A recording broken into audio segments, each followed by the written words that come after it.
अतुल जी बेंगलोर से। राधे राधे महाराज जी। महाराज जी, संसारिक जीवन में रहते हुए मन की सच्ची शांति कैसे मिले?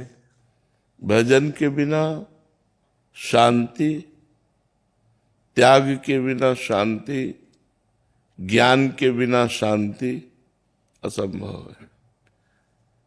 यदि ज्ञान हो जाए तो ज्ञानम लब्ध्वा पराम शांति, यदि भोगों का त्याग कर दिया जाए तो त्यागात् शांतिरनंतरम, और जिस श्रद्धा से भजा जाए तो प्रथम हृदय श्रद्धा जो करे तो उसको शांति, भगवान के भजन से शांति, उत्तम ज्ञान से शांति, भोगों के त्याग से शांति। अब तीन बातों में तुम चयन करो, कैसे शांति प्राप्त करना चाहते हो। न रुपये में शांति है, न अच्छे मकान में शांति है, न रिश्ते नातों में शांति है, न किसी पद प्रतिष्ठा में शांति है। कहीं शांति है भगवान के नाम जप में है, या विशुद्ध ज्ञान प्राप्त हो जाए तो है, या भोगों से पूर्ण त्याग हो जाए तो त्यागात् शांतिरनंतरम, भोगों के त्याग से शांति का प्रादुर्भाव हो जाता है।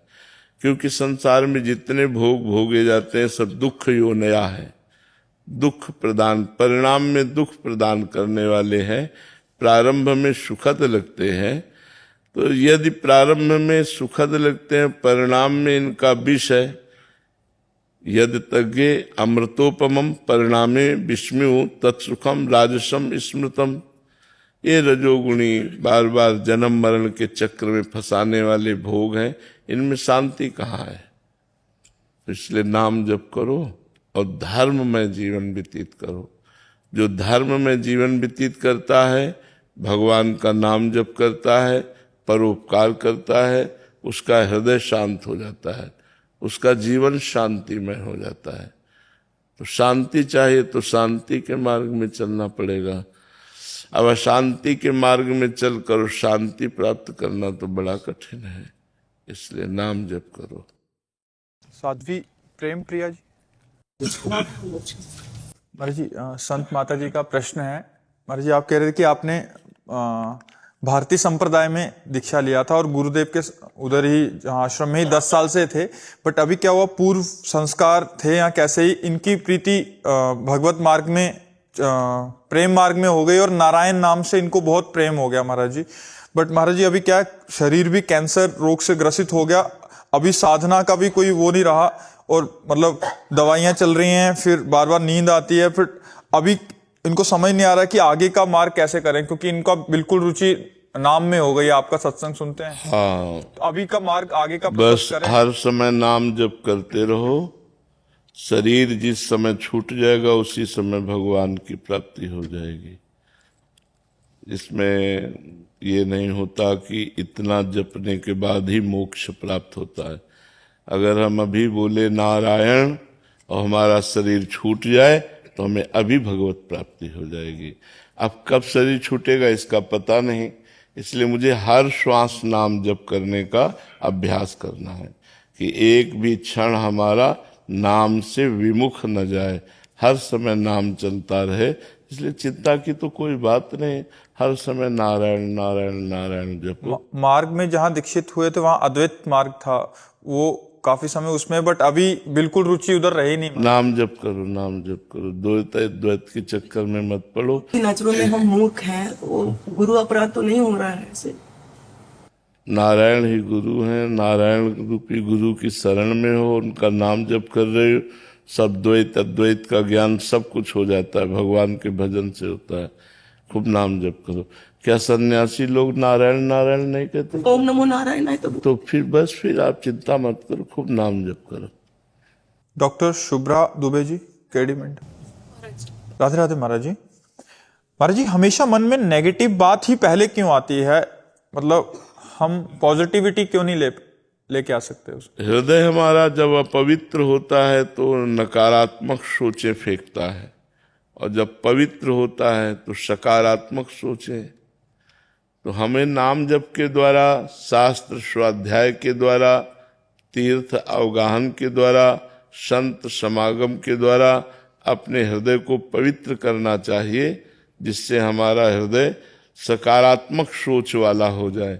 यदि सकारात्मक सोच वाला हो गया तो भारी से भारी दुख और विपत्ति में भी हम उसे सह करके आनंद पूर्वक पार कर सकते हैं।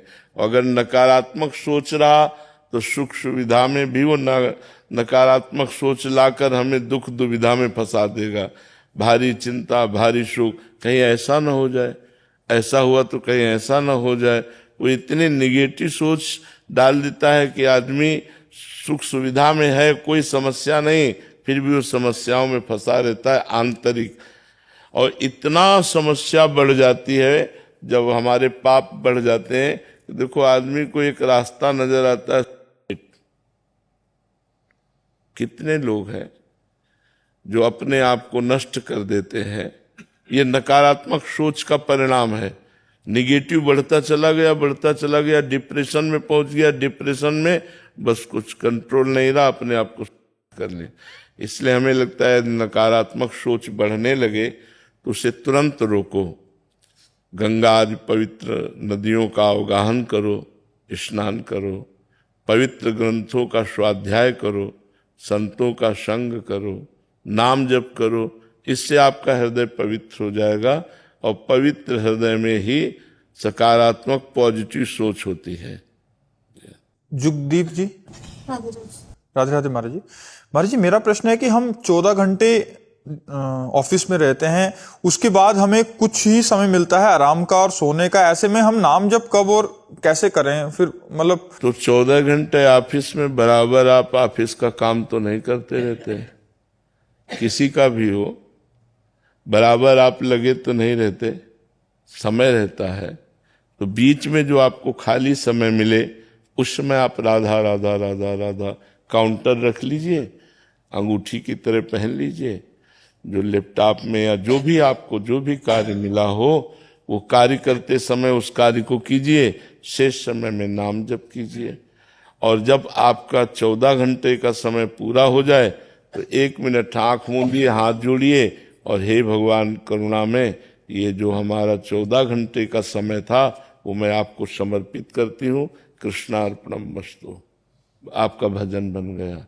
हम कहते हैं अलग से ना निकाल सको तो जो समय खाली आपके पास है उसी में भगवान नाम जप करो, क्योंकि मनुष्य जीवन व्यर्थ हो जाएगा यदि भगवान का नाम जप नहीं किया। भगवान से नहीं जुड़े, भगवान से चित्त नहीं जोड़ा तो मनुष्य जीवन का कोई महत्व नहीं रह जाएगा। ये खाना पीना, लड़का बच्चा, ये सब अन्य योनियों में भी बहुत है। हर योनि में अपना बच्चा प्रकट करके बच्चे से प्यार करना, उसका पोषण करना, ये सब योनियों में है। निद्रा, भय, आहार, मैथुन, ये सब योनियों में है। मनुष्य योनि की एक ही श्रेष्ठता है कि वो भजन करके आवागमन से मुक्त हो जाए, भजन करे भगवान से प्रेम हो जाए, भजन करे मोक्ष प्राप्त हो जाए। इसी में मनुष्य जीवन की सार्थकता है। उमेश जी, राधे राधे महाराज। राधे राधे महाराज जी। महाराज जी, हम विदेश में रहते हैं, अगर वहां पर किसी का अंतिम समय हो, ऐसे में हम यहाँ से क्या ले जाएं जिससे मरने वाले की सदगति हो? कान में नाम सुना दो उसको और ले जाने की जरूरत है। महाराज जी, यहाँ कहते हैं जैसे रज होती है, जैसे यहाँ का जैसे जल, वो पास है कि नहीं है? आप किसी को देखा कि मृत्यु को प्राप्त हो रहा है तो राधा राधा राधा राधा, राम राम राम राम, कृष्ण कृष्ण कृष्ण कृष्ण, भगवान नाम सुना दीजिए, निश्चित उसका परम मंगल हो जाए। वैसे तो जैसे रज है, चरणामृत है ठाकुर जी का, तुलसी दल है, ये चीजें पवा देने से अगर वो जीवित है, मरने जा रहा है और उसको चरणामृत पवा दिया जाए, तुलसी दल पवा दिया जाए, वृंदावन की रजमुख में जरा से डाल के लगा दिया जाए, उसका परम मंगल हो जाए। पर ये सामग्री यदि ना हो अपने पास और कोई मरता नजर आए तो उसके कान में भगवान का नाम सुना देने से उसका परम मंगल हो जाएगा। जैसे इधर से लेके जा सकते हैं, उधर तो रख सकते हैं। हाँ, बिल्कुल ले जा सकते हैं, ले जा सकते हैं। महाराज जी, जो पहली बार श्री वृंदावन धाम आए वो किन किन बातों का ध्यान रखे? वैसे पहली बार हो चाहे बार बार हो, सबसे पहली बात यहाँ पापाचरण नहीं होना चाहिए। भगवान का धाम है, चाहे आप 2-3 दिन के लिए आवें तो पहला बात ब्रह्मचर्य धारण करे, यहाँ पाप न करे। धाम में पापाचरण का दूसरा हिस्सा मदिरा या कोई भी व्यसन न करें। धाम में झूठ न बोले, धाम में अपवित्रता न फैलावें, धाम में किसी के दोष दर्शन न करें, धाम में किसी की निंदा न करें। मौन रहकर नाम जप करते हुए चाहे 2 दिन रुको चाहे 3 दिन रुको, नाम जप करते हुए समय व्यतीत करें। हो सके तो परिक्रमा लगाओ वृंदावन की। बिहारी जी, राधा वल्लभ, राधा रमण, रंगनाथ जी, निधिवन राज जी, सेवा कुंज, ऐसे पैरों को दौड़ाओ, नंगे पैर दौड़ो, दर्शन करो इन सब के। यमुना किनारे बैठो, थोड़ी देर कीर्तन करो, थोड़ी देर नाम जप करो, ये मंगल कार्य करो। अपवित्र कार्य वृंदावन में मत करो, पाप कर्म वृंदावन में मत करो, तो तुम्हारा मंगल हो जाएगा। प्रिया वर्मा जी। जी, डॉक्टर वल्लभ सिंह हरिवंश। राधे राधे महाराज जी। महाराज जी, आध्यात्मिक पथ पर हमें शुरुआत कैसे करनी चाहिए? क्या आध्यात्मिक ज्ञान लेना चाहिए? गुरु चरणाश्रय, प्रारंभ यहीं से होता है। प्रथम भगति संतन कर संगा, संतों का संग करे, गुरुदेव के चरणों का आश्रय ले और उनके द्वारा बताए हुए मार्ग पर चलें, नाम जप करें। गुरुदेव जो नाम जप देते हैं, मंत्र देते हैं, उसका खूब जप करें।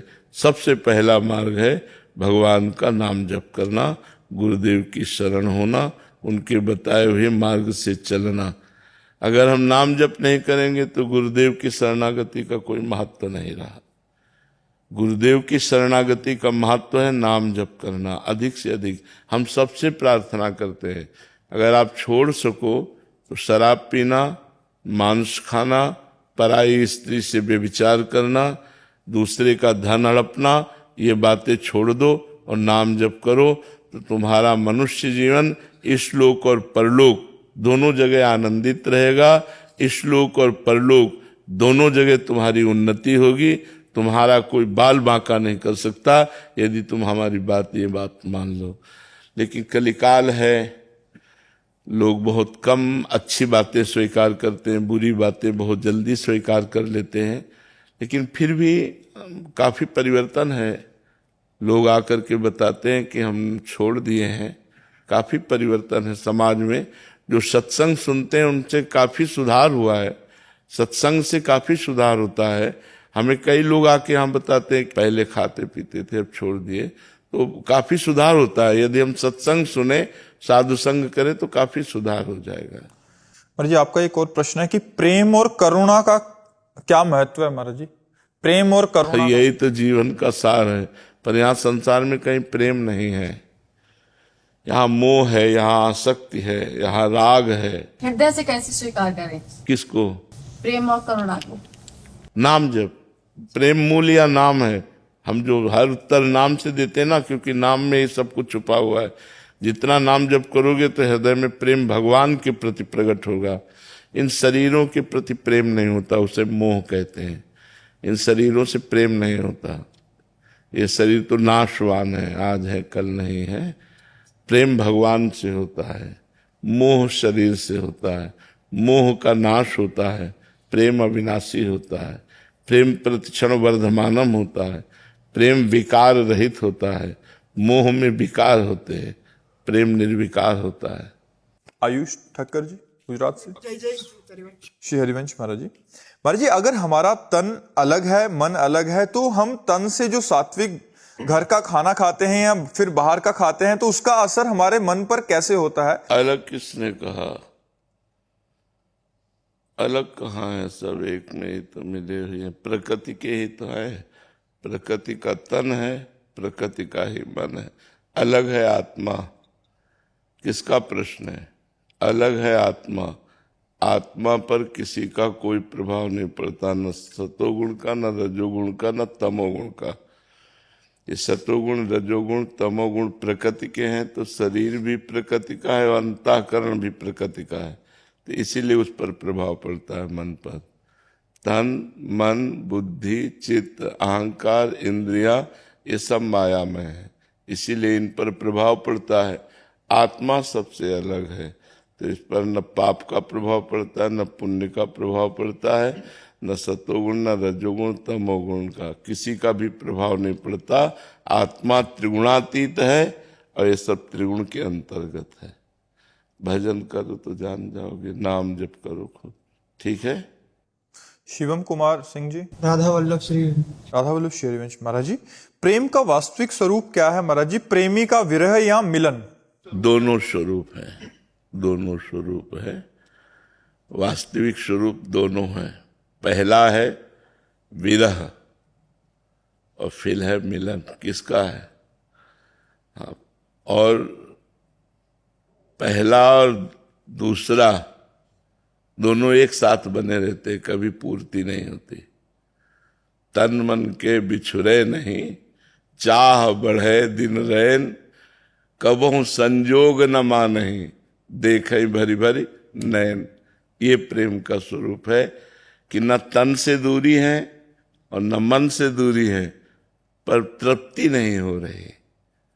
जैसे हमारे प्रिया प्रीतम है, अनशन पर भुज दिए बिलोकत, इंदु बदन बिबियोर। एक दूसरे गलबैया दिए बैठे, एक दूसरे के मुखारबिंद को देख रहे। अनशन पर भुज दिए बिलोकत, इंदु बदन बिबियोर। करत पान, शब्दों पर जाइएगा, करत पान रस मत परस्पर, लेकिन लोचन त्रसित चकोर। दोनों प्रिया प्रीतम एक दूसरे के रूप का चंद्र चकोर की भांति पान कर रहे, पर दोनों के नेत्र रूप के प्यासे हैं। अब कैसे किसी को समझ में ये बात आवे कि भर नेत्र देखो, लोचन त्रसित चकोर, पर करत पान और रस मत। पान कर रहे हैं, रूप रस का पान कर रहे हैं, उस रस की मस्ती भी है, पर परस्पर लोचन त्रसित चकोर। फिर भी प्यारे जू के रूप का पान करके तृप्त नहीं है, और प्यारी जू के रूप का पान। और प्रेम इतना गहरा कि अंक स्थिते पिदयते किमपि प्रलापम, हा मोहनेति मधुरम। गोद में विराजमान है लाडली जू, और एकदम ऐसा प्रेम वैचित्र दशाई कि लालजू दूर चले गए। हा मोहन, हा कृष्ण, हा। पास में श्री लाडली जो विराजमान है, लेकिन क्वासी क्वासी वृषभानु नंदनी बिलपत विप। कहाँ वो वृषभानु नंदनी? हा राधा राधिका पुकारत, निरख मदन गज ढाल। ये प्रेम का स्वरूप। अरबरात मिलवे को निस्दिन, निस्दिन मिले ही रहत, मनो कबहु मिले ना। इसीलिए कहा भगवत रसिक, रसिक की बातें रसिक बिना को सबुझ सकेला। तो प्रेम का वास्तविक स्वरूप है कि तन मन के बिछुरे नहीं, चाह बढ़े दिन रैन, पर कबहु संजोग न मानहि, देखें भरी भरी नैन। ये सुयश गुप्ता जी कानपुर से। राधे राधे महाराज। राधे राधे महाराज जी। महाराज जी, रामचरितमानस में लिखा है कि होई है सोई जो राम रचि राखा, और भगवान विधाता की इच्छा विरुद्ध एवं भाग्य से ज्यादा नहीं होता। ऐसे में आत्मा अपने कर्मों की स्वयं उत्तरदायी कैसे है महाराज जी? ऐसे में भगवत प्राप्ति एवं मोक्ष कैसे संभव? क्यों उसको उल्टा सीधा क्यों जोड़ रहे हो? करी देखा बहु जतन जब, लहे न दक्ष कुमारी। समझ रहे हो ना? जब बहुत प्रकार से प्रयास करके भगवान शिव ने देख लिया कि इनकी जो मानसिक स्थिति है वो संशय से विलग नहीं हो रही। बताया मुनि धीर जोगी सिद्ध संतत विमल मन जे ध्यावहीं। बड़े बड़े मुनि धीर जोगी विमल मन से जिनका ध्यान, वो राम है, लेकिन उनको बार बार संशय हो रहा है। अगर राम है तो हे खग, हे मृग, हे मधुकर श्रेणी, ऐसा क्यों पूछ रहे हैं? अगर ऐसा पूछ रहे हैं, राजकुमार हैं, तो भगवान जय सच्चिदानंद परम धाम कह के क्यों प्रणाम कर रहे हैं? बहुत बार भगवान शिव ने समझा करके देखा। जब नहीं समझ में आया तब कहा जाओ तुम्हारे मन जो अति संदेहु, तो किन जाई परीक्षा लेहु। जाओ, तो अगर तुम्हारे मन में बहुत संदेह हो रहा है प्रयास देख लो। ऐसा नहीं कि होए से जो सोई जो राम रचिरा का करके ऐसे नहीं। प्रयास किया, बहुत प्रयास किया। जब प्रयास असफल रहा तब कहा होई ही सोई जो राम रचि राखा, को करि तर्क बढ़ावे शाखा। अस कही, फिर भी ऐसे नहीं बैठे रहे। अस कही जपन लगे हरि नामा, सती गई जहां प्रभु सुख धामा। बात समझ लेना आप। अगर आप एक चौपाई के प्रसंग को तोड़कर कहीं से जोड़ेंगे, ऐसे काट के नहीं, प्रसंग में क्या बोला जा रहा है उसको समझिए। यहां होई सोई जो राम रचि राखा तब बोले जब पूरा प्रयास करके देख लिया और सती जी का संशय नहीं गया, तब कहा जाओ तुम परीक्षा लो, अब वही होगा जो भगवान ने रच रखा है। समझ पा रहे ना? मनुष्य जीवन प्रारब्ध के अधीन नहीं है। प्रारब्ध के अधीन सुख और दुख है। मनुष्य जीवन क्रियमाण करके पुरुषार्थ के द्वारा नए प्रारब्ध की रचना के लिए है, नए भाग्य की रचना के लिए, तभी वो मोक्ष या प्रेम या भगवत साक्षात्कार प्राप्त कर पाता है।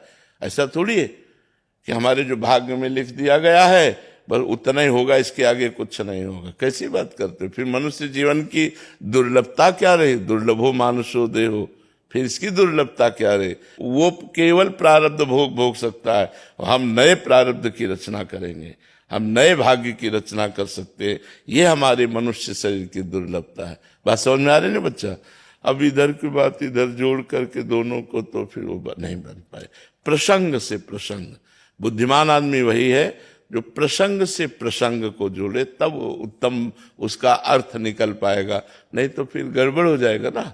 एक जगह कुछ कहा जा रहा है, एक जगह कुछ कहा जा रहा है, तो किस जगह क्या कहा जा रहा है ये बात समझनी होगी। कि भगवान ने जो भाग्य में लिखा है, यदि उससे ज्यादा अगर समय से पहले भाग्य से ज्यादा किसी को नहीं मिलता, और ये भी कहा जाता है कि कर्म से ही भाग्य बनता है, कर्म से भाग्य बदला जा सकता है, तो फिर भाग्य अगर कर्म के द्वारा बदला जा सकता है तो फिर भाग्य की महत्वता कहाँ पे रहेगी? क्योंकि यदि भाग्य क्या है आप समझते हो? हमारे किए हुए पूर्व कर्म, हमारे किए हुए पूर्व कर्म का ही तो भाग्य कहते हैं। अब हमारा पूर्व कर्म है 100 ग्राम और हमारा नवीन कर्म हो गया 500 ग्राम, तो दबा के उसको रद्द करके नया निर्माण कर देगा। अब हमारा नवीन कर्म है 5 ग्राम और पूर्व कर्म है 100 ग्राम, मिटिया मेट कर देगा तुम्हें। ऐसे कर्म ही का तो है ना, प्रारब्ध कोई देवता थोड़ी है, कर्म ही तो है ना हमारा। शुभ और अशुभ दोनों कर्म मिला करके शरीर की रचना होती है, जिससे सुख और दुख का परिणाम पूरे जीवन प्राप्त होता रहता है, उसे प्रारब्ध कहते हैं। हम ऐसा भजन करें डट के, ऐसी आराधना करें, ऐसा तपस्या करें कि हम भगवान को रिझा लें, प्रारब्ध रद्दी कागज की तरह नष्ट हो जाएगा और भगवान की प्राप्ति हो जाएगी। समझ रहे ना? अगर भजन तप है तो अगर प्रारब्ध जोरदार है तो तुम्हें नष्ट कर देगा, और भजन जोरदार है तो प्रारब्ध को नष्ट कर देगा। दोनों का खेल बराबर नहीं हो सकता। नवीन क्रियमाण बहुत पावरफुल है, पुरुषार्थ बहुत पावरफुल है, पर पावरफुल पुरुषार्थ करे तो अब पियोगे, शराब खाओगे, मांस करोगे, व्यभिचार, गंदे आदतें, तो तुम्हारा प्रारब्ध नाश तो कर ही देगा, क्योंकि पुरुषार्थ कुछ है ही नहीं तुम्हारे पास। अब तपस्या, व्रत, नियम, तीर्थयाटन, परोपकार, नाम जप, अभी आपका आनंदमय जीवन हो जाए, अभी आनंद में जीवन हो जाए। जी समझ रहे ना बच्चा? दीपक जी दिल्ली से। राधे राधे जी। महाराज जी, मेरा प्रश्न है कि क्या राधा कृष्ण जी के दर्शन साक्षात कलयुग में साकार रूप से हो सकते हैं, जैसे इन चरम अक्षों से नारायण जी ने ध्रुव जी को दर्शन दिए थे? उस तरह की भजन शैली हो तो दर्शन देते नहीं, खेलते हैं साथ। दर्शन देने की तो बात अलग है कि आए और गए, खेलते हैं साथ। अब वो दृष्टि हो तुम्हारी तो तुम देख पाओ, साथ खेलते हैं, उनके सिवा कोई है ही नहीं हमारा। तो हमारे को वो कितना सुख देते हैं तुम्हें कैसे बताएं। दर्शन की तो हम इसीलिए स्पष्ट अपने को कह रहे हैं कि किसी दूसरे के प्रमाण की जरूरत नहीं। एक दो बार चार बार की बात थोड़ी है, खेलते हैं साथ। और वृंदावन है, यहाँ एक से एक सिद्ध रसिक है जिनके प्रिया प्रीतम गोद में खेलते हैं। तो ये सब कहाँ लिखा है कि कलयुग में भगवत साक्षात्कार नहीं होगा? कलयुग समयुग आन नहीं, जो नर कर विश्वास, गाय राम गुण गण विमल, भव बिन तरहि प्रयास। कलयुग के समान महान युग नहीं है। यदि भजन किया जाए तो, झूठ बोला जाए, शराब पिया जाए, व्यभिचार किया जाए, जुआ खेला जाए, तो तुम्हारा नाश कर देगा फिर कलयुग। नहीं, कलयुग समयुग आन नहीं, जो नर कर विश्वास, गाय राम गुण गण विमल, भव बिन तरहि प्रयास। बिना प्रयास के संसार सागर से पार हो जाए। भगवान के चरित्रों का गायन करे, खूब नाम जप करे। भगवान अब तुम्हें कैसे बताएं, अभी वाणी का विषय है नहीं। तो भगवान दर्शन देना चाहे तो यहाँ जैसे दर्शन हो, तो अगर हमें देना चाहेंगे तो हमें ही दिखाई देंगे, आपको दिखाना चाहे तो आपको केवल दिखाई देंगे, क्योंकि वो दृष्टि जागृत होती है। भजन से हृदय में नेत्र खुलते हैं। हृदय के नेत्रों का प्रभाव इन्हीं नेत्रों से देखने को मिलता है। जैसे ज्ञानी के ज्ञान चक्षु बुद्धि में प्रकट होते हैं तो उसे ब्रह्मबोध होता है, ऐसे भक्त के मानस चक्षु प्रकट होते हैं, उनसे वो भगवत साक्षात्कार करता है। बिल्कुल हो जाएंगे भगवत साक्षात्कार। और कितने भाई जी, राधा बाबा, इन सबको भगवत साक्षात्कार खूब डट के हुआ है। ऐसे चरण स्पर्श किए हैं प्रिया प्रीतम के। तो अब भजन न करोगे तो एक अलौकिक बात लगती है। अच्छा, जैसे आपको 24 घंटे एक कमरे में बंद कर दिया जाए, कोई मनोरंजन नहीं, किसी से कोई बातचीत नहीं, सादा अनुकूल भोजन दिया जाए, आप कितने दिन रह सकते हो? किसी से बातचीत नहीं करना, केवल कमरे में बंद रहना है। तो एक आश्चर्यमय जीवन लगेगा कि नहीं लगेगा? कि यार न कोई रिश्तेदार, न कोई नातेदार, न कोई टीवी, न ट्रांजिस्टर, न किसी से बात, न चीत, न कुछ। अब आश्चर्य लगेगा। माता पिता भाई बंधु परिवार रिश्ते नातेदार, किसी से कोई मतलब नहीं। कोई संसार में क्या हो रहा है कोई मतलब नहीं। रात दिन अपने भजन में लगे, एकांत बैठे प्रिया। अब इनको भगवत साक्षात्कार होगा तो आपको कैसे पता चलेगा? और इनको जो होगा वो आपको पता नहीं चलेगा। आप सोचोगे, अगर कोई कह भी दे कि इनको भगवत साक्षात्कार हुआ तो कोई मुकुट तो लग नहीं जाता, वो तो हृदय का विषय है।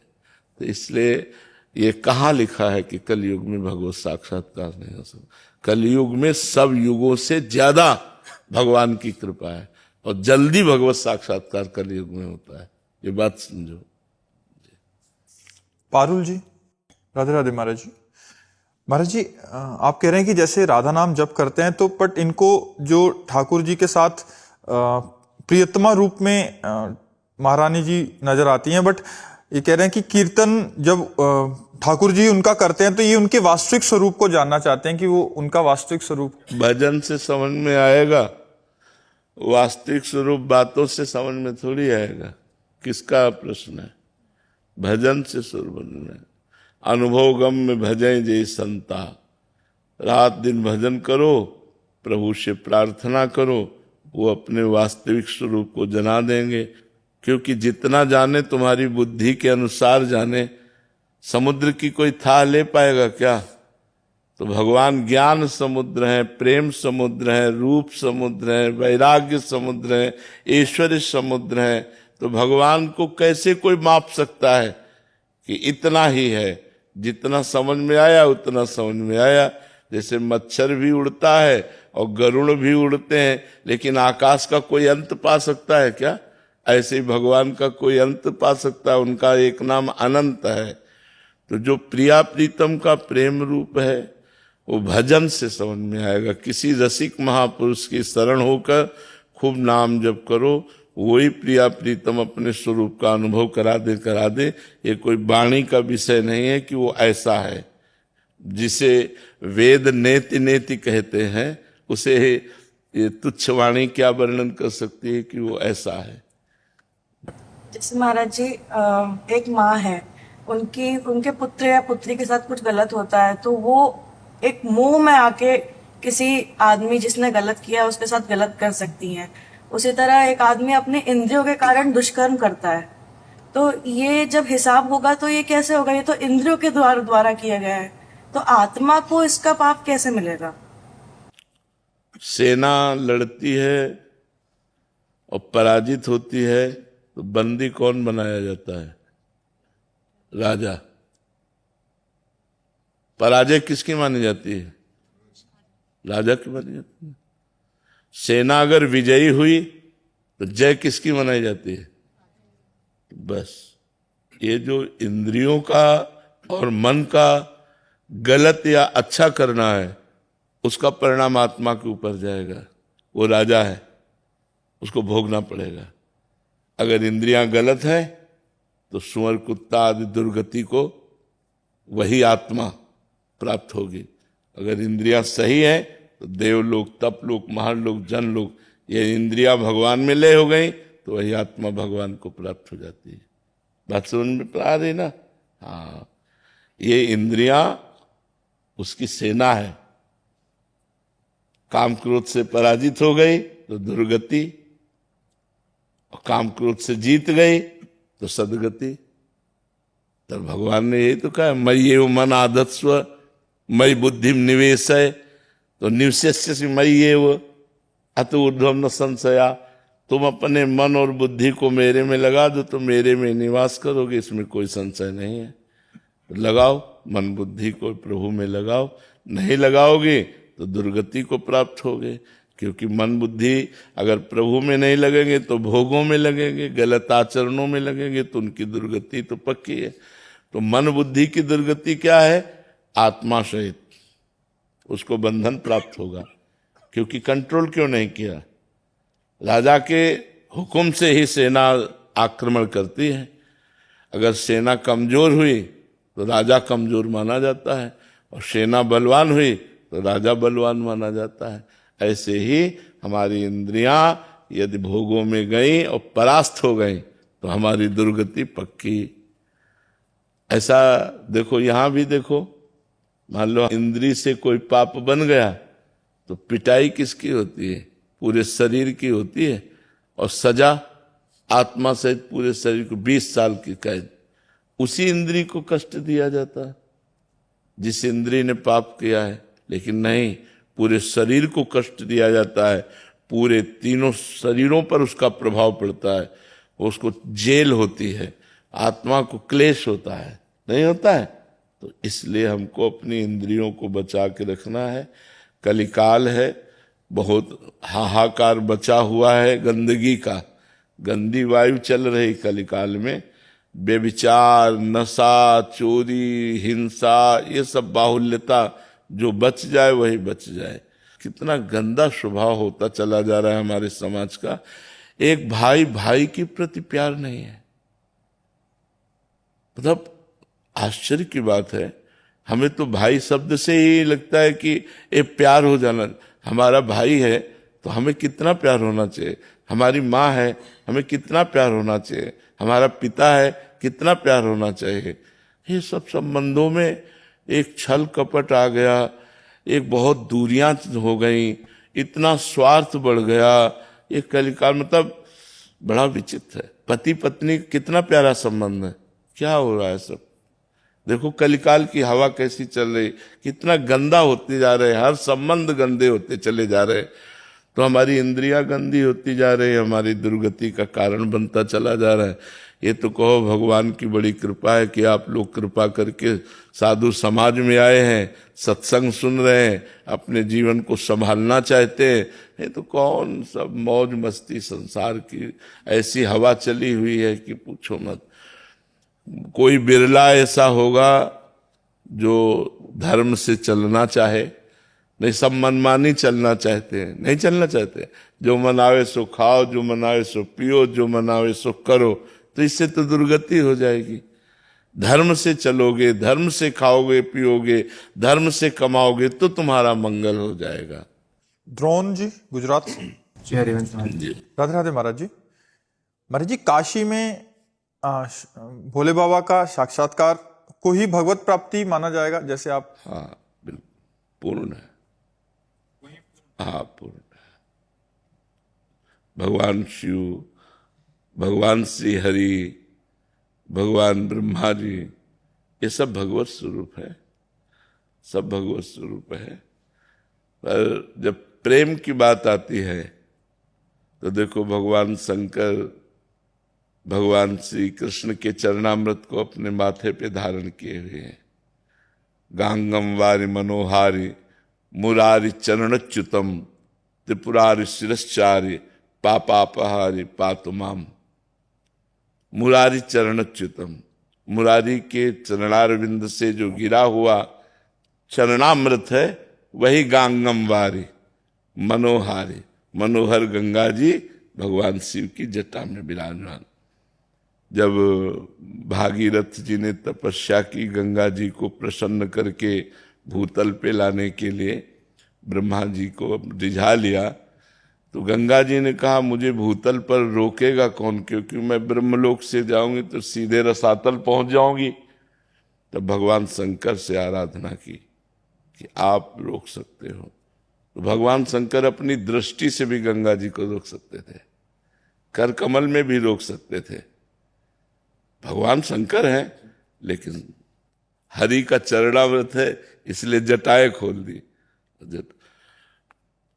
और ऐसी जटाएं भगवान शिव की कि जटा कटा सम भ्रमम भ्रमण नीलम पे निर्जरी विलोलभी चिवल्लरी विराजमान मूर्धन। गंगा जी को निकलने का रास्ता ही नहीं मिला। जटा कटा सम भ्रमम भ्रमम नीलम पे निर्झरी। फिर एक जटा खोली, 3 धाराएं प्रकट हुई, अलकनंदा, भागीरथी, मंदाकिनी। तो अलकनंदा स्वर्ग में विराजमान है, भागीरथी पृथ्वी में विराजमान है, और मंदाकिनी नीचे पाताल में विराजमान है। तो भगवती गंगा जी को भगवान शिव इसीलिए माथे पे धारण किए कि जब प्रेम की बात देखते हैं तो परस्पर हरि के आराध्य देव भगवान शिव हैं और शिव के आराध्य देव हरि हैं। तो चाहे हरि का साक्षात्कार करो तो पूर्ण है, चाहे शिव का साक्षात्कार करो तो पूर्ण है। वो ब्रह्म है, शिव साक्षात ब्रह्म है, हरि साक्षात ब्रह्म है, लीला के लिए रूप धारण किए हुए हैं। पीछे आपने नाम अपराध में भी ये बात बताई। हाँ हाँ हाँ हाँ बिल्कुल नहीं, इनमें भेद नहीं। हरि और शिव में भेद नहीं करना, भेद करने से नाम अपराध लगता है। और खास बात आपको बता दें कि भगवान की भक्ति विशुद्ध, जिसे भक्ति कहते हैं, वो तभी प्राप्त होती है जब शिव आराधना होती है। अयोध्या वासियों को भगवान श्री राम ने एकत्रित करके बैठाला और कहा, औरो एक गुपुत मत सबई कहां कर जोरी, शंकर भजन बिना नर भगति न पावे मोरी। स्पष्ट वर्णन किया कि औरो एक गुपुत मत सबई कहां कर जोरी। अयोध्यानाथ है, लेकिन कैसे दैन्यता से कह रहे हैं कि मैं हृदय की गुप्त बात कहता हूं, शंकर भजन बिना नर भगति न पावे मोर। बिना भगवान शिव की आराधना के हरि की भक्ति प्राप्त नहीं की जा सकती। शिव द्रोही मम दास कहावा, सो नर मोह सपने नहीं भावा। भगवान कहते हैं भगवान शंकर से द्रोह करे और मेरा दास कहलाए, वो मुझे स्वप्न में भी अच्छा नहीं लगता है। ऐसा भगवान। महाराज, काशी में भगवत प्राप्ति हुई और वृंदावन में हुई, उसमें अंतर क्या है? काशी में भगवत प्राप्ति हुई भोजन, और वृंदावन में भगवत प्राप्ति हुई पानी। भोजन के बाद प्यास लगती है ना, उसकी पूर्ति हो गई। काशी में भगवत प्राप्ति के बाद जो प्रेम की पिपासा है, जैसे अभी जो प्रेम की बात कही कि तन मन के बिछड़े नहीं चाह बड़े दिन है, जो पिपासा है उसकी पूर्ति वृंदावन में हुई। प्रेम की जो पिपासा है वो वृंदावन में पूर्ति हुई, क्योंकि सारा वैभव एक का है, तत्व तो एक ही है, दो नहीं है। पर काशी में बोध होता है, और जो वृंदावन है ये रमण स्थली है, रासस्थली है।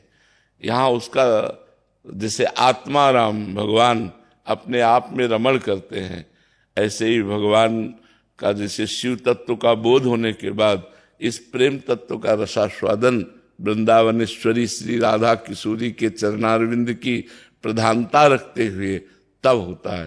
तो इसलिए भगवान शिव जब कृपा किए तो भेज दिए वृंदावन का रसास्वादन कराने के लिए। जी आप कुछ कृपा करके यहाँ भेज दिया और यहाँ पूर्णता दे दी। महाराज जी, क्या उधर भी कोई ऐसा वो है कि उनके साकार रूप से ही साधना भक्ति में तल्लीन हुआ जाए, ऐसा मार्ग भी है क्या? हाँ, बिल्कुल है। दोनों साकार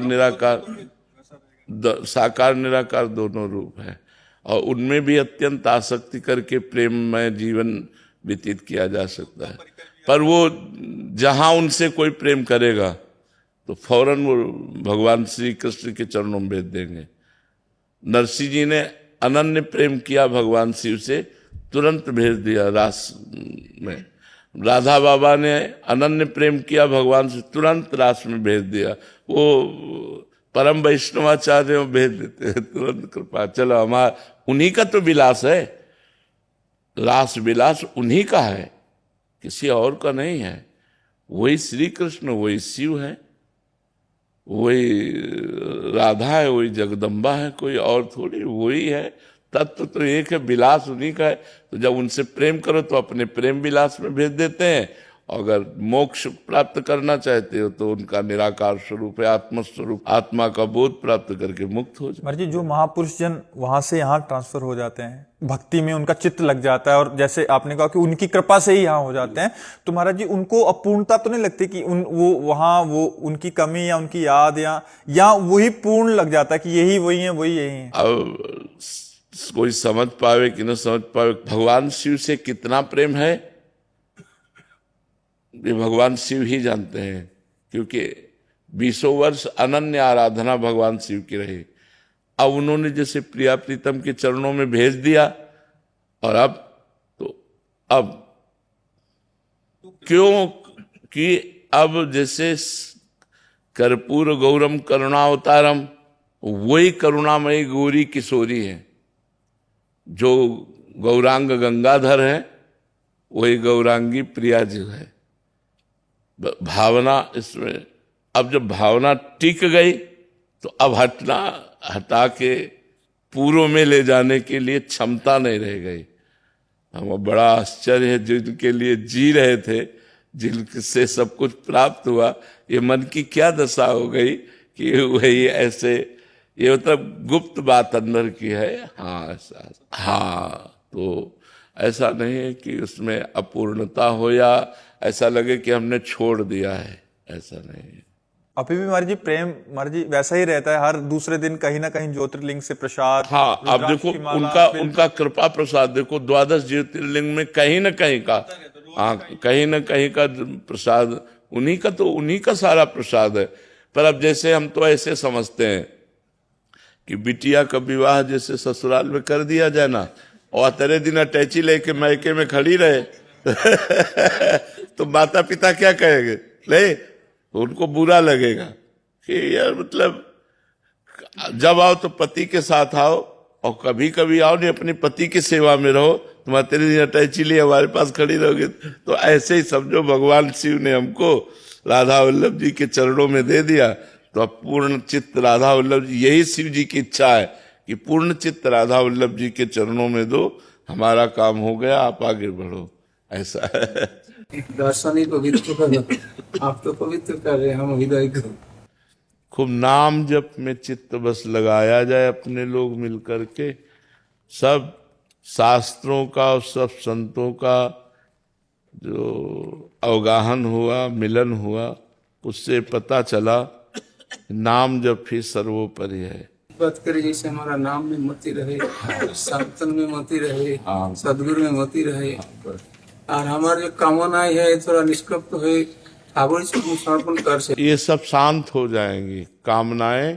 जितना नाम रूपी जल पड़ेगा ना, तो ये सब कामनाएं शांत हो जाएंगी। खूब नाम जप करता रहे, कामनाओं की चिंता ना करे।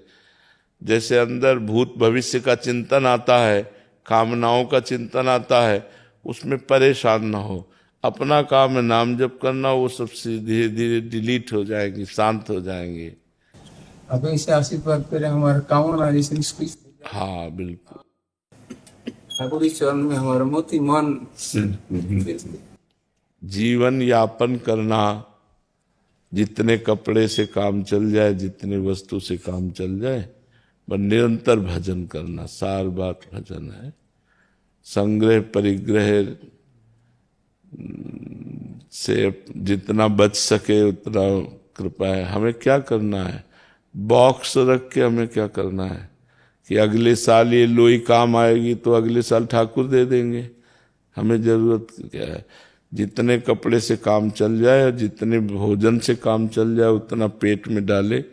बस वही बुद्धिमान जो एक एक मिनट भजन में अपना समय लगावे, वही परम चतुर जो संसार से अपने को बचा के प्रभु में अपने जीवन को लगा दे।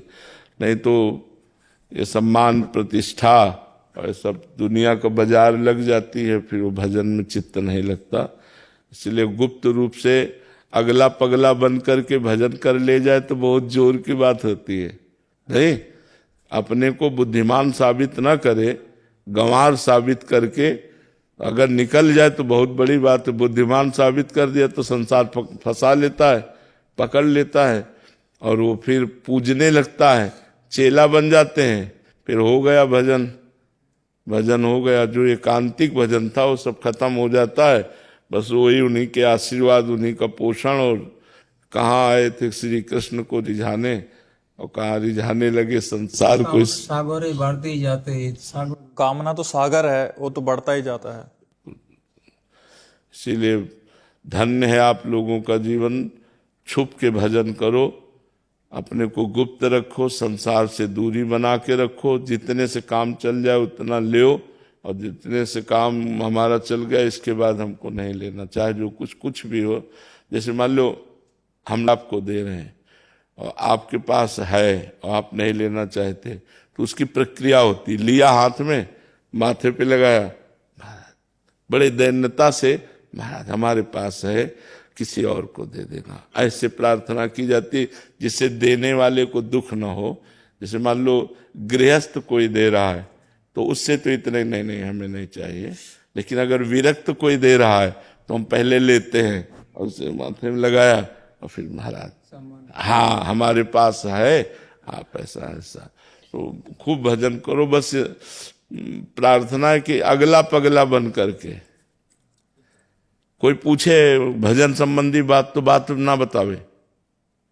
कोई पूछे तुमसे भगवान से भजन कैसे करना चाहिए, क्या नहीं करना, किसी और से पूछो जाए। जब तक भजन सिद्ध ना हो जाए तब तक प्रवचन नहीं करना चाहिए, तब तक किसी को उपदेश नहीं देना चाहिए। नहीं, चार भगत कुटिया में आके बैठने लगेंगे, आपसे भगवत वार्ता, आपको लगा कि भगवान की वार्ता है, वो भगवान की वार्ता नहीं, प्रपंच है। वो प्रपंच आके घेर लेता है। इसलिए जैसे गृहस्थी लोग आके बैठे हैं वैसे कोई प्रश्न उत्तर नहीं, कोई भगवत चर्चा नहीं, कोई वैराग्य की बात नहीं, चुप शांत एकदम, जब तक भजन न हो जाए। अब जब ये लगता है कि भगत आएंगे कुछ देंगे तो अभी भगवान पे विश्वास नहीं है। ताला लगा के बैठ जाओ, अगर अंदर तुम्हारे भोजन की व्यवस्था भगवान न कर दे तो हमें बताना। अंदर से ताला लगा के बैठ जाओ, ये हम देखा है, खुद अनुभव किया है, खुद अनुभव किए हैं। मतलब अब ये तो अभी कुछ दिनों का है भाई, वो पूछे तो विरक्त भाव से ही संसार में रहे, घोर विरक्त भाव से 8-8 दिन भोजन नहीं मिला, गंगा किनारे ऐसे जीवन व्यतीत किए हैं। तो वैराग्य से रहो। नए बच्चे हो, बिल्कुल माता बहनों से तो कसम खा लो इस बात की कि हमें माता बहनों से नहीं मिलना, ये तो कसम खा लो, कसम पूर्वक हमें माता बहनों से नहीं मिलना, चाहे जितने कोई भक्त हो, चाहे जो कुछ हो, दूर से प्रणाम, दूरी। अगर ब्रह्मचर्य से रहना है और आजीवन भजन करके भगवान को प्राप्त करना है तो बस इससे दूरी हो जाओ। कुछ नहीं, किसी की कुछ ना सुने, चुप भाग ले। माया से युद्ध नहीं करना, माया से पीठ दिखा के भागना है। भगवान की तरफ, माया की तरफ पीठ कर ले और भाग जाए। जैसे कोई बाबा राधे श्याम बोले, नहीं सुनाई नहीं दे रहा, तुम राधे श्याम भी नहीं बोल सकते, अपने चुपचाप चला जा रहा है, उसको कोई मतलब नहीं। ऐसे चलना चाहिए। नए साधुओं खूब भजन करो डट करके। बच्चा बड़ा भाग्य, भगवान ने बड़ा भाग्य दिया। अब हम ललचाते हैं पीछे के जीवन को याद करके कि वो गंगा किनारे का जीवन पूरी सर्दी में एक वस्त्र, केवल एक वस्त्र धारण किए, रात दिन भगवान के भजन में। जो आकाश वृत्ति से गंगा किनारे आ गया, मिल गया वही खाना, नहीं कई कई दिन भूखे रहना, पर बड़ा आनंद बना रहता था। इसलिए आप लोगों को देख करके मन ललचाता है, और यही प्रार्थना करते हैं कि 2 साधन है, एक बाहरी साधन है, एक आंतरिक साधन। बाहरी साधन ये है कि हमको कोई भी वस्तु ज्यादा नहीं रखनी, 2 लंगोटी, 2 अचला, 1 लोई, 1 कंबल, जितने से सहज में ठंडी लगनी चाहिए, रात्रि में ठंडी लगनी चाहिए, इतना कपड़ा होना चाहिए, क्योंकि ठंडी लगेगी तो हरे कृष्ण निकलेगा, नहीं तो 8 घंटे चुपचाप उसी में सोते रहेंगे। और आंतरिक साधन हर समय नाम जप, बाह्य साधन प्रतिग्रह शून्य, और आंतरिक साधन भगवत चिंतन परायण, खूब भगवान का भजन करो। दंडवत संत, बड़ा सुख मिला आप संतों के दर्शन से। हाँ, भजन तो होता नहीं बाबा, ये तो आए राधे के लिए, लेकिन ऐसा भजन जैसे होना चाहिए होता नहीं। ऐसे ही हमको भी लगता है कि अभी जितना भजन में पूर्ति तो कभी हो ही नहीं सकती, जितना भजन करोगे उतने। श्रीधर बाबा कालीदय के थे, जब शाम के जाते थे तो वो यही कहते थे, बाबा राधा रानी से कृपा करो कि उनसे कहो कि हमारा भजन बन जाए, उनसे भजन नहीं होता, और दिल भर भजन करते रहते। भजन का फल यही है कि हमें भजन में अतृप्ति, असंतोष पैदा हो जाए। हमें लगना ही नहीं चाहिए कि हम भजनानंदी है, हमारा ऐसा लगना चाहिए यार जीवन बेकार जा रहा है, जैसा भजन होना चाहिए वैसा भजन है नहीं, ऐसा लगना चाहिए। महाराज जी, जैसे कुछ संत हैं, कुछ कथावाचक हैं, जो कभी कभी किसी भी टॉपिक पे एक दूसरे पे सवाल कर देते, एक दूसरे पे प्रतिक्रिया कर देते, या एक दूसरे को थोड़ा सा नीचा दिखाने की कोशिश करते हैं। उसके चक्कर में उनके जो भक्त होते हैं वो भी एक दूसरे को नीचा दिखाने लगते हैं। ये सब अज्ञान की बातें हैं बच्चा, अगर हमारी बात समझ में आवे, जब एक ही परमात्मा विविध रूपों में विराजमान है तो हम किसको नीचा दिखाएं, हम किसको ऊंचा कहें और किसको नीचा कहें। और एक ही परमात्मा के सब पुजारी हैं, कोई राम बोल रहा है, कोई कृष्ण बोल रहा है, कोई शिव बोल रहा है, कोई दुर्गा बोल रहा है, कोई अपनी अपनी भावना के अनुसार हम सबको प्रणाम करते हैं, क्योंकि हमारा ही परमात्मा इतने रूपों में विराजमान है। तो ये अज्ञान की बातें हैं। अपने अपनी लौकिक उन्नति के लिए, अपने लौकिक यश के लिए, अपनी लौकिक कामना धन आदि की पूर्ति के लिए ऐसे आक्षेप किए जाते हैं, ना कि ये कोई ज्ञान की वार्ता है, ना ये कोई धर्म की वार्ता है। धर्म ऐसा नहीं कहता कि नीचा दिखाया जाए, धर्म ऐसा कहता है तुम अपने को नीच कह के दूसरे को महान बनाओ। तृणादपि सुनीचेन, तृणादपि सुन, अपने को तृण से भी नीच कहो और दूसरों को सम्मान दो, ये धर्म कहता है। धर्म नहीं कहता दूसरे को नीच कह के अपने को बड़ा साबित करना, ये धर्म की बात नहीं है। प्रभु मैं जैसे हूँ तेरे हूँ, तो ये जब भी सुनते हैं तो मतलब मन में खाली जो अपने अवगुण है वही प्रकट होते हैं, वही सामने आते हैं। तो माँ को बेटा नजर आता है या बेटे की अपवित्रता नजर आती है? बेटा नजर आता है। बस इस बात पर ध्यान रखना। जन अवगुण प्रभु मान न काऊ,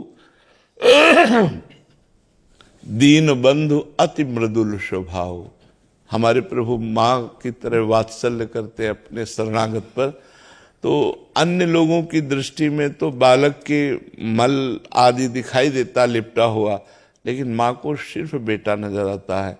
तो राहत न प्रभु चित्त चूक किए की, करत सुरत सब बार है की। अगर हम अपने अवगुणों को देखें तो हम कभी भगवान के लायक नहीं हैं, लेकिन जब उनकी कृपा को देखते हैं तो हमारी छाती आनंद से भर जाती है और प्रभु की तरफ हम दौड़ने लगते हैं कि प्रभु का स्वभाव ऐसा है, प्रभु का प्रभाव ऐसा है। तो आप चिंता मत कीजिए, मैं जैसा भी हूँ प्रभु का हूँ, बस इस बात से हमारा कल्याण हो जाएगा। बिल्कुल बिल्कुल। ये शंख से मंत्र बजाता हूँ। अच्छा, आपके सामने प्रदर्शन करना चाहता हूँ पंचदेव की स्तुति जो।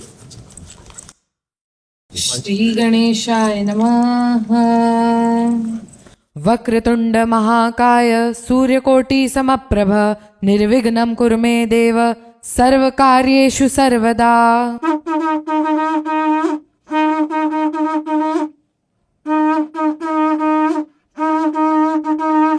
सर्वमंगलमांगल्ये शिवे सर्वार्थसाधिके शरण्ये त्र्यंबके गौरी नारायणी नमोस्तुते। मंगलम भगवान विष्णु मंगलम गरुडध्वज मंगलम पुंडरीकाक्ष मंगलाय तनोहरि। गुरुर ब्रह्मा गुरुर विष्णु गुरुर्देवो महेश्वरा गुरुर साक्षात् परब्रह्म तस्मै श्री गुरुवे नमः। राधे कृष्ण राधे कृष्ण राधे कृष्ण राधे कृष्ण राधे कृष्ण राधे कृष्ण राधे कृष्ण राधे कृष्ण राधे कृष्ण राधे कृष्ण राधे कृष्ण राधे कृष्ण। जय जय सिया राम जय जय सिया राम जय जय सिया राम। गंगे गंगे गंगे गंगे गंगे गंगे। बहुत कि आप जो देवी महाभागवत में आप जो कथा बताते हैं कि वो कृष्ण जी काली के अवतार हैं, उसी में ये आता है कि जब भागीरथ जी जब गंगा जी को लेके चले थे तो भगवान शिव ने उनसे कहा कि आप मंत्रमय शंख बजाते हुए आगे आगे चले। तो वो शंख बजाते हुए आगे चल रहे थे। जब कामाख्या देवी का दर्शन करने के लिए गंगा जी सूक्ष्म रूप से चली गई तो उन्होंने शंख बजाना बंद कर दिया। तभी जहनु ऋषि की संध्या का समय हो गया। तो उन्होंने मंत्रमय शंख बजा दिए। तो गंगा जी वेग से उनका पूरा आश्रम को बहा ले गई और फिर उन्होंने विश्व रूप लेके पूरी गंगा जी पी गए। सबसे प्रार्थना है अगर हमारी बात आप पकड़ पाए तभी हम पीछे पलट कर फिर आए। भगवान प्रेरणा करते हैं हृदय में 5 मिनट में एक बार राधा नाम, हर 5 मिनट में एक बार राधा नाम बोलिए और फिर आप देखिए आपकी जिंदगी का कैसा परिवर्तन होता है। हर 5 मिनट में एक बार राधा नाम। 24 घंटे में जब आप शयन कर रहे हैं उस समय की छूट है। इसके बाद घड़ी से देखिए राधा 5 मिनट की छुट्टी, फिर अगले 5 मिनट में राधा वृंदावन की भूमि में खड़े होकर कह रहे हैं आपके जीवन का परिवर्तन हो जाएगा। नाना प्रकार की जो विपत्तियां और दुख और हमारे मानसिक जो उलझने हैं, चिंता, शोक, निगेटिव विचार, इन सब से हम निजात पा जाएंगे, इन सब से हम बच जाएंगे। तो हमारी एक बात मान लो, अगर कर पाओ तो 5 मिनट में एक बार राधा नाम। क्यों कर पाओगे? हाँ, बस 5 मिनट में एक बार राधा नाम, फिर आप चमत्कार देखिएगा। राधा राधा राधा राधा राधा राधा।